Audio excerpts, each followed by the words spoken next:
তুই আমার সামনে থেকে যা। খবরদার খবরদার, তুই আমার সামনে আসবি না।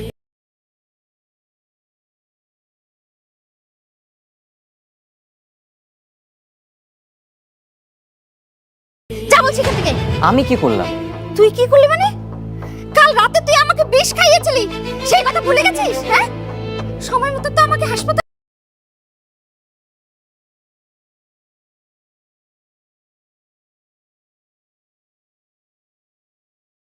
না নিলে এতক্ষণ আমার ইন্নালিল্লাহ হয়ে যেত। কি বলতেছো এগুলো তুমি? আমি তোমার ছেলে। কোন ছেলে কি তার মাকে বিষ খাওয়াতে পারে?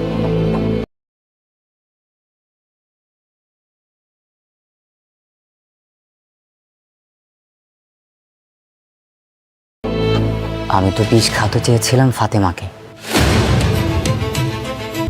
এ কি, আপনি এখানে?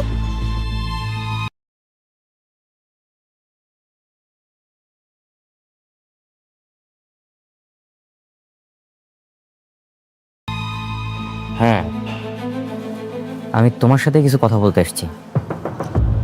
কিন্তু আপনার সাথে আমার কোনো কথা নেই।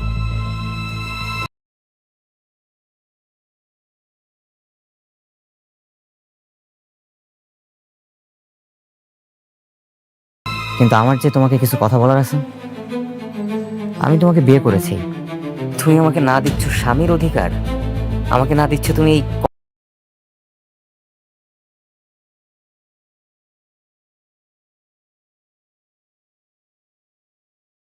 কোম্পানি চালানোর কোনো অধিকার, আমাকে না দিচ্ছ তুমি কোনো ব্যাংক অ্যাক্সেস।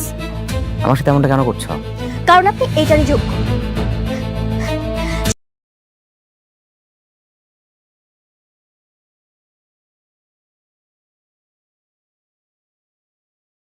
সামনে আপনার কপালে আরো দুঃখ আছে, নিজেকে প্রস্তুত রাখেন। আমার সাথে গেম খেলতে আসছিলেন? এই গেম খেলার পরিণতিতে কতটা ভয়ঙ্কর হতে পারে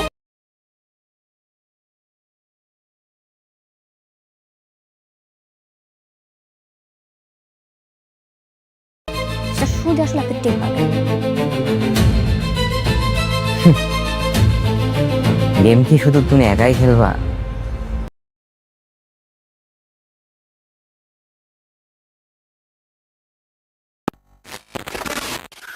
একটা মানুষ যখন আয়নার সামনে দাঁড়িয়ে নিজের মুখটাই চিনতে পারে না, তখন তার ভেতরে কেমন এক শূন্যতা তৈরি হয় ভাবতে পারেন?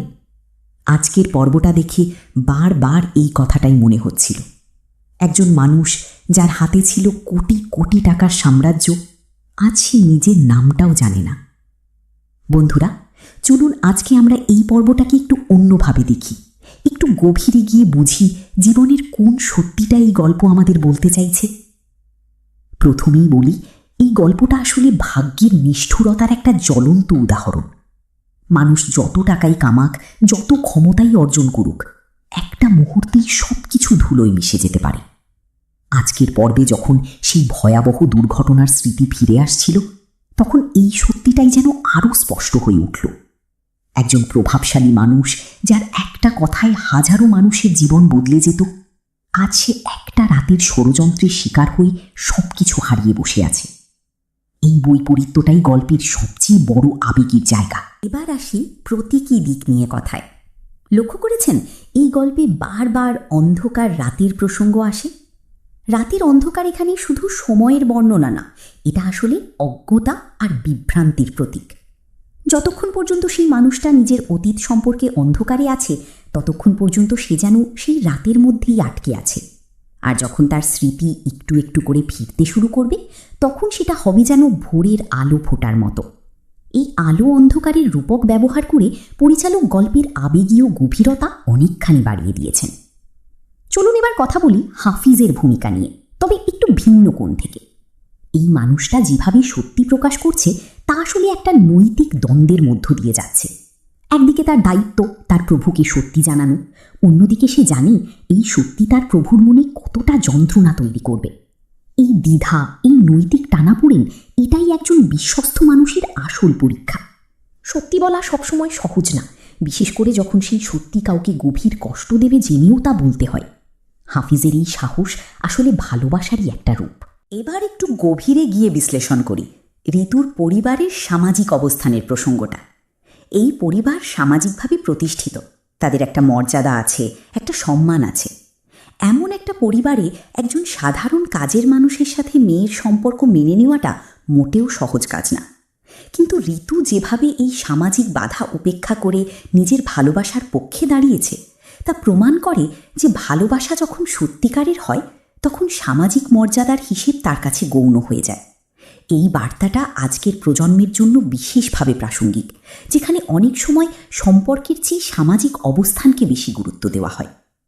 এখন আসি ফাতিমার চরিত্রের একটা নতুন দিক নিয়ে। তার অনুশোচনা শুধু ব্যক্তিগত কষ্টের বহিঃপ্রকাশ না, বরং এটা একটা সামাজিক বার্তাও বহন করে। আমাদের সমাজে অনেক সময় অহংকার আর জেদকে শক্তির প্রতীক হিসেবে দেখানো হয়, কিন্তু ফাতিমার গল্প দেখিয়ে দেয় যে প্রকৃত শক্তি আসলে নমনীয়তায়, নিজের ভুল স্বীকার করার সাহসে।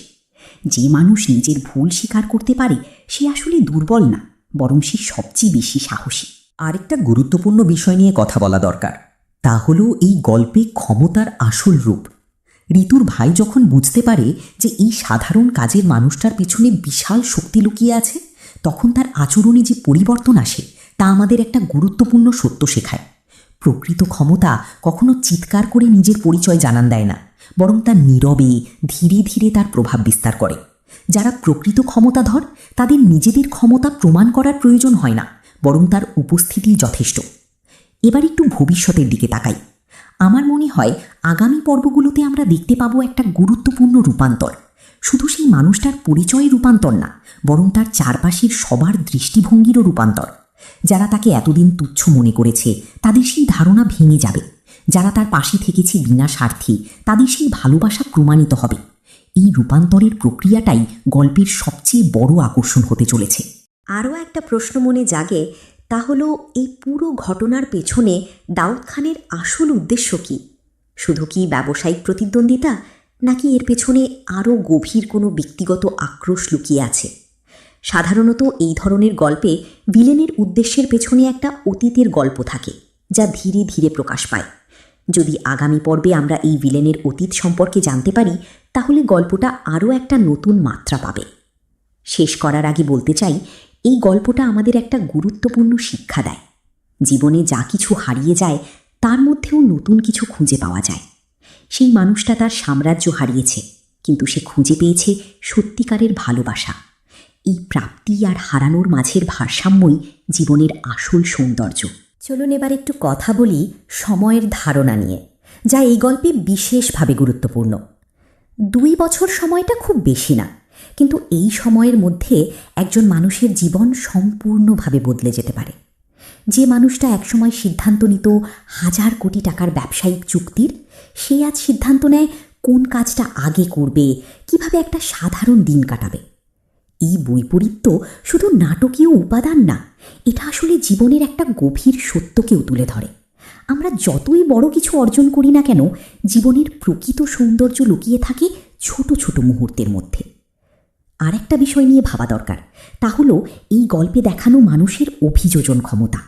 একজন কোটিপতি ব্যবসায়ী যখন হঠাৎ করে সাধারণ কাজের মানুষের জীবনযাপনে বাধ্য হয়, তখন তার মানিয়ে নেওয়ার ক্ষমতা সত্যিই অবাক করার মতো। এটা আমাদের শেখায় যে মানুষ পরিস্থিতির সাথে মানিয়ে নেওয়ার এক অসাধারণ ক্ষমতা রাখে, আর এই ক্ষমতাই মানুষকে সবচেয়ে কঠিন পরিস্থিতিতেও টিকে থাকতে সাহায্য করে। এই দৃষ্টিকোণ থেকে দেখলে সেই মানুষটার গল্প শুধু একটা।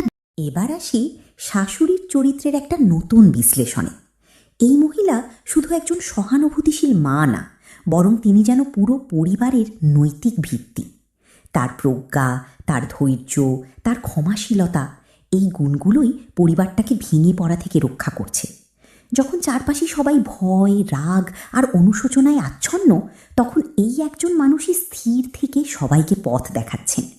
এই ধরনের চরিত্র বাস্তব জীবনেও কতটা প্রয়োজনীয় তা আমরা সবাই অনুভব করতে পারি, কারণ প্রতিটা পরিবারেই এমন একজন মানুষের প্রয়োজন হয় যিনি সংকটের সময়ে স্থিরতা বজায় রাখতে পারেন। চলুন এবার একটু ভাবি এই গল্পের নৈতিক বার্তা নিয়ে। এই নাটক আমাদের বলছে যে টাকা আর ক্ষমতা মানুষকে সাময়িক সুখ দিতে পারে, কিন্তু প্রকৃত শান্তি আসে সম্পর্কের গভীরতা থেকে, ভালোবাসার সততা থেকে। সেই মানুষটা যখন কোটিপতি ছিল তখন তার চারপাশে অনেক মানুষ ছিল, কিন্তু প্রকৃত ভালোবাসা হয়তো ছিল না, আর এখন যখন সে সব কিছু হারিয়ে সাধারণ একজন মানুষ, তখন সে খুঁজে পেয়েছে এমন একজনকে যে তাকে নিঃশর্তভাবে ভালোবাসে। আরেকটা প্রশ্ন মনে আসে, তা হলো স্মৃতি ফিরে পাওয়ার পর সেই মানুষটার ঋতুর প্রতি আচরণ কেমন হবে? সে কি তার নতুন পরিচয়ের ভারে ঋতুর সাথে কাটানো সেই সরল নিষ্কলুষ সম্পর্কের কথা ভুলে যাবে, নাকি সে বুঝতে পারবে যে এই সম্পর্কটাই তার জীবনের সবচেয়ে মূল্যবান প্রাপ্তি? এই প্রশ্নের উত্তরের উপরই নির্ভর করছে গল্পের চূড়ান্ত পরিণতি কতটা আবেগময় হবে। শেষ করার আগে বলতে চাই, এই ধরনের গল্প আমাদের এই বার্তা দেয় যে জীবনে যা হারিয়ে যায় তার জন্য শোক করার পাশাপাশি নতুন যা কিছু পাওয়া যায় তার মূল্য দেওয়াটাও সমান জরুরি। সেই মানুষটার জীবনের এই জটিল যাত্রা আমাদের শেখায় যে পরিচয় হারিয়ে যাওয়া মানেই সব কিছু হারিয়ে যাওয়া না, বরং এটা কখনো কখনো নিজের আসল সত্তাকে নতুন করে চেনার একটা সুযোগও হতে পারে। একটু ভাবি সমাজের দ্বৈত মানদণ্ড নিয়েও। যতক্ষণ পর্যন্ত সেই মানুষটা একজন সাধারণ কাজের মানুষ হিসেবে পরিচিত ছিল, ততক্ষণ পর্যন্ত সমাজ তাকে তুচ্ছ চোখে দেখেছে। কিন্তু যখনই তার পেছনের ক্ষমতার আভাস পাওয়া গেল, তখনই সবার আচরণ বদলে গেল। এই দ্বৈত মানদণ্ডই আসলে আমাদের সমাজের একটা কঠিন বাস্তবতা। আমরা মানুষকে তার প্রকৃত গুণ দিয়ে না, বরং তার বাহ্যিক পরিচয় দিয়ে বিচার করি। এই গল্প আমাদের সেই আয়নার সামনে দাঁড় করিয়ে দেয়, যেখানে আমরা নিজেদের এই প্রবণতাটাও চিনতে পারি। আরেকটা বিষয় নিয়ে ভাবা দরকার, তা হলো এই গল্পে দেখানো নীরব যন্ত্রণার শক্তি। সেই সাধারণ মানুষটা যখন নিজের অতীতের ভয়াবহ সত্যি শুনছিল, তখন তার প্রতিক্রিয়া ছিল অনেকটা নীরব বিস্ময় আর অন্তর্গত কষ্টের মিশ্রণ। এই ধরনের নীরব যন্ত্রণা অনেক সময় উচ্চস্বরে কান্নার চেয়েও বেশি শক্তিশালী হয়ে ওঠে, কারণ এটা দর্শকদের কল্পনায় সেই কষ্টের গভীরতা নিজের মতো করে অনুভব করার সুযোগ দেয়। শেষে বলতে চাই, এই গল্পের প্রতিটা চরিত্রই যেন আমাদের জীবনের কোনো না কোনো অধ্যায়ের প্রতিচ্ছবি। কেউ হারিয়েছে নিজের পরিচয়, কেউ হারিয়েছে ভালোবাসার মানুষকে, কেউ বহন করছে অতীতের অপরাধবোধ।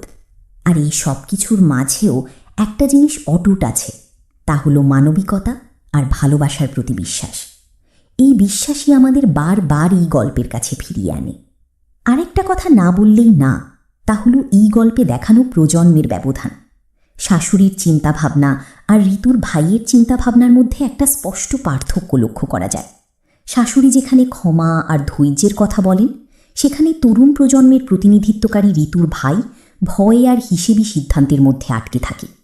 এই প্রজন্মগত দৃষ্টিভঙ্গির পার্থক্য গল্পে একটা বাস্তবসম্মত মাত্রা যোগ করেছে, কারণ বাস্তব জীবনেও আমরা প্রায়ই দেখি বয়স্ক আর তরুণ প্রজন্মের মধ্যে সংকট মোকাবিলার পদ্ধতিতে ভিন্নতা থাকে।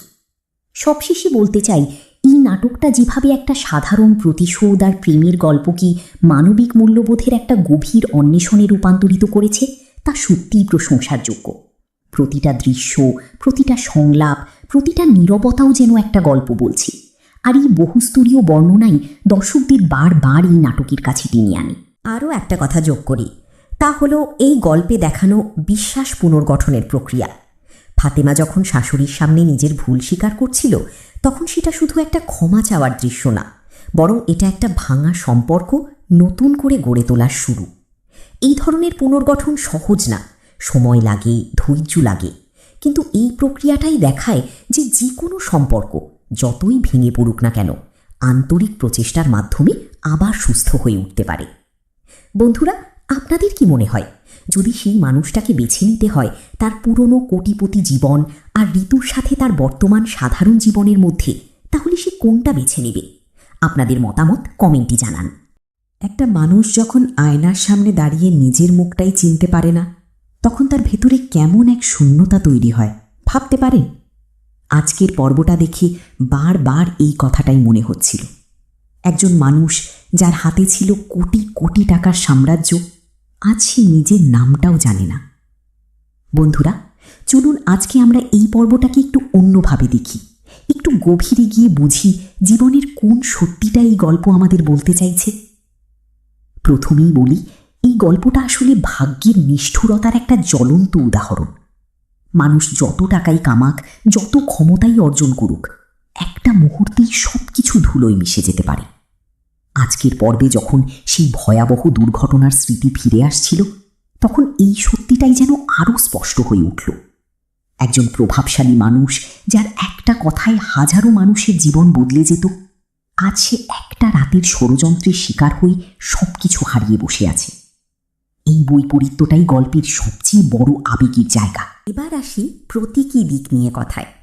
লক্ষ্য করেছেন এই গল্পে বারবার অন্ধকার রাতের প্রসঙ্গ আসে। রাতের অন্ধকার এখানে শুধু সময়ের বর্ণনা না, এটা আসলে অজ্ঞতা আর বিভ্রান্তির প্রতীক। যতক্ষণ পর্যন্ত সেই মানুষটা নিজের অতীত সম্পর্কে অন্ধকারে আছে, ততক্ষণ পর্যন্ত সে যেন সেই রাতের মধ্যেই আটকে আছে। আর যখন তার স্মৃতি একটু একটু করে ফিরতে শুরু করবে, তখন সেটা হবে যেন ভোরের আলো ফোটার মতো। এই আলো অন্ধকারের রূপক ব্যবহার করে পরিচালক গল্পের আবেগীয় গভীরতা অনেকখানি বাড়িয়ে দিয়েছেন। চলুন এবার কথা বলি হাফিজের ভূমিকা নিয়ে, তবে একটু ভিন্ন কোণ থেকে। এই মানুষটা যেভাবে সত্যি প্রকাশ করছে তা আসলে একটা নৈতিক দ্বন্দ্বের মধ্য দিয়ে যাচ্ছে। একদিকে তার দায়িত্ব তার প্রভুকে সত্যি জানানো, অন্যদিকে সে জানে এই সত্যি তার প্রভুর মনে কতটা যন্ত্রণা তৈরি করবে। এই দ্বিধা, এই নৈতিক টানাপোড়েন, এটাই একজন বিশ্বস্ত মানুষের আসল পরীক্ষা। সত্যি বলা সবসময় সহজ না, বিশেষ করে যখন সেই সত্যি কাউকে গভীর কষ্ট দেবে জেনেও তা বলতে হয়। হাফিজের এই সাহস আসলে ভালোবাসারই একটা রূপ। এবার একটু গভীরে গিয়ে বিশ্লেষণ করি ঋতুর পরিবারের সামাজিক অবস্থানের প্রসঙ্গটা। এই পরিবার সামাজিকভাবে প্রতিষ্ঠিত, তাদের একটা মর্যাদা আছে, একটা সম্মান আছে। এমন একটা পরিবারে একজন সাধারণ কাজের মানুষের সাথে মেয়ের সম্পর্ক মেনে নেওয়াটা মোটেও সহজ কাজ না। কিন্তু ঋতু যেভাবে এই সামাজিক বাধা উপেক্ষা করে নিজের ভালোবাসার পক্ষে দাঁড়িয়েছে, তা প্রমাণ করে যে ভালোবাসা যখন সত্যিকারের হয়, তখন সামাজিক মর্যাদার হিসেব তার কাছে গৌণ হয়ে যায়। এই বার্তাটা আজকের প্রজন্মের জন্য বিশেষভাবে প্রাসঙ্গিক, যেখানে অনেক সময় সম্পর্কের চেয়ে সামাজিক অবস্থানকে বেশি গুরুত্ব দেওয়া হয়। এখন আসি ফাতিমার চরিত্রের একটা নতুন দিক নিয়ে। তার অনুশোচনা শুধু ব্যক্তিগত কষ্টের বহিঃপ্রকাশ না, বরং এটা একটা সামাজিক বার্তাও বহন করে।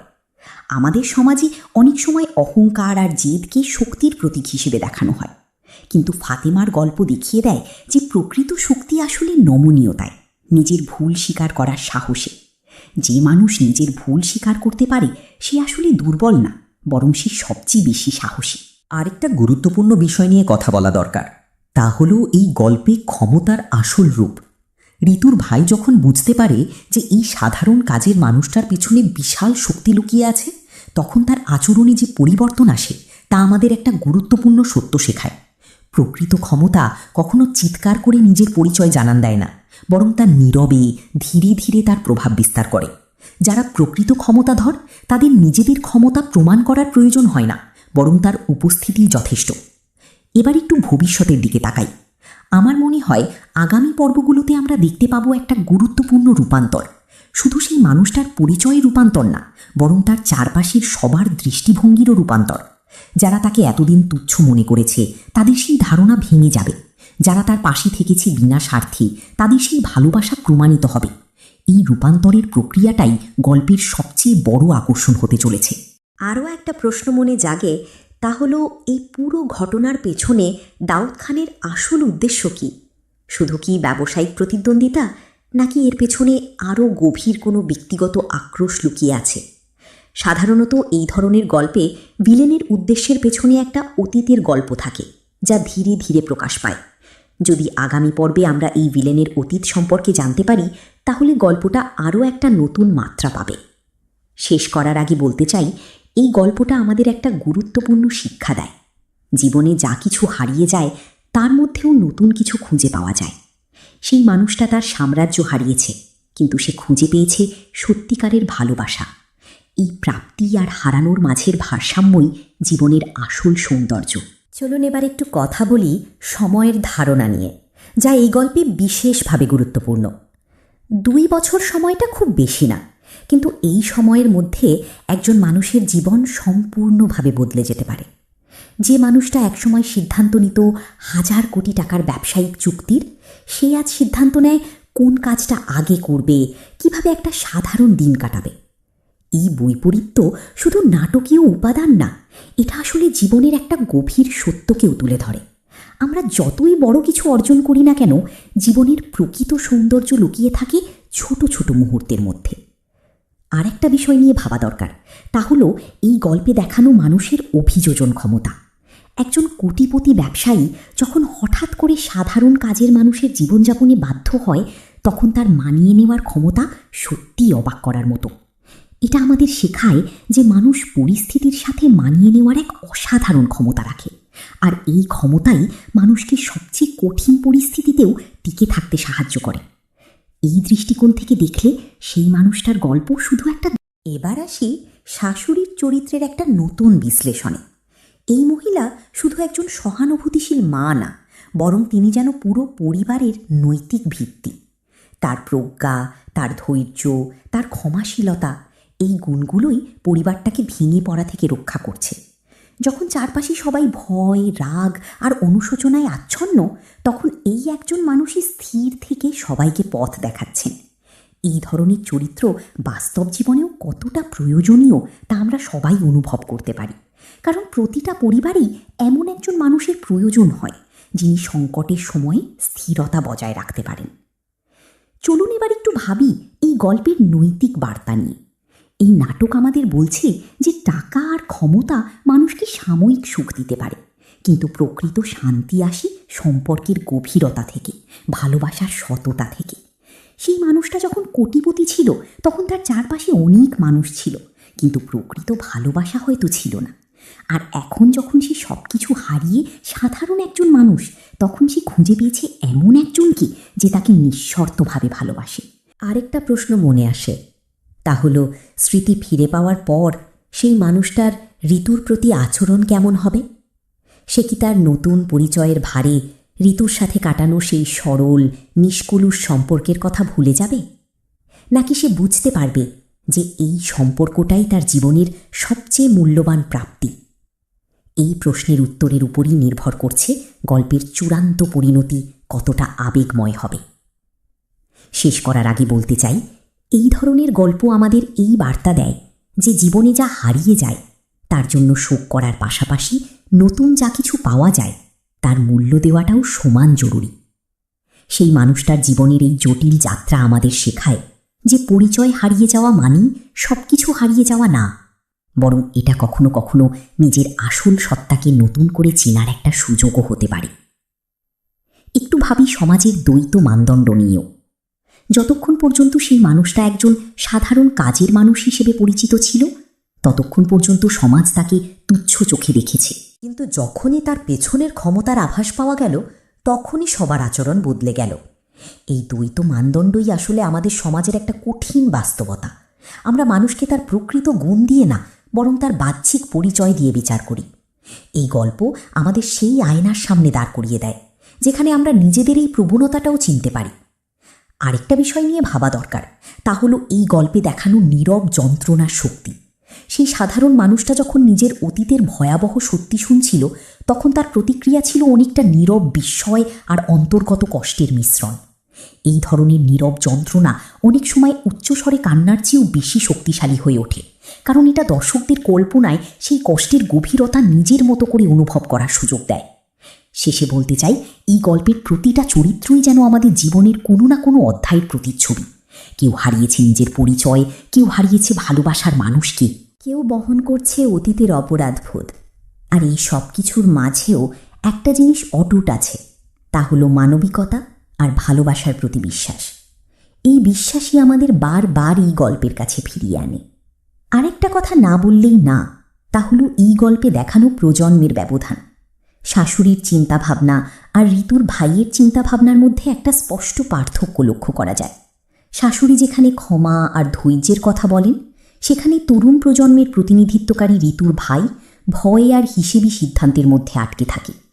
এই প্রজন্মগত দৃষ্টিভঙ্গির পার্থক্য গল্পে একটা বাস্তবসম্মত মাত্রা যোগ করেছে, কারণ বাস্তব জীবনেও আমরা প্রায়ই দেখি বয়স্ক আর তরুণ প্রজন্মের মধ্যে সংকট মোকাবিলার পদ্ধতিতে ভিন্নতা থাকে। সবশেষে বলতে চাই, এই নাটকটা যেভাবে একটা সাধারণ প্রতিশোধ আর প্রেমের গল্পকে মানবিক মূল্যবোধের একটা গভীর অন্বেষণে রূপান্তরিত করেছে, তা সত্যিই প্রশংসার যোগ্য। প্রতিটা দৃশ্য, প্রতিটা সংলাপ, প্রতিটা নীরবতাও যেন একটা গল্প বলছে। আর এই বহুস্তরীয় বর্ণনাই দর্শকদের বারবার এই নাটকের কাছে টেনে আনে। আরও একটা কথা যোগ করি, তা হলো এই গল্পে দেখানো বিশ্বাস পুনর্গঠনের প্রক্রিয়া। ফাতেমা যখন শাশুড়ির সামনে নিজের ভুল স্বীকার করছিল, তখন সেটা শুধু একটা ক্ষমা চাওয়ার দৃশ্য না, বরং এটা একটা ভাঙা সম্পর্ক নতুন করে গড়ে তোলার শুরু। এই ধরনের পুনর্গঠন সহজ না, সময় লাগে, ধৈর্য লাগে, কিন্তু এই প্রক্রিয়াটাই দেখায় যে কোনো সম্পর্ক যতই ভেঙে পড়ুক না কেন, আন্তরিক প্রচেষ্টার মাধ্যমে আবার সুস্থ হয়ে উঠতে পারে।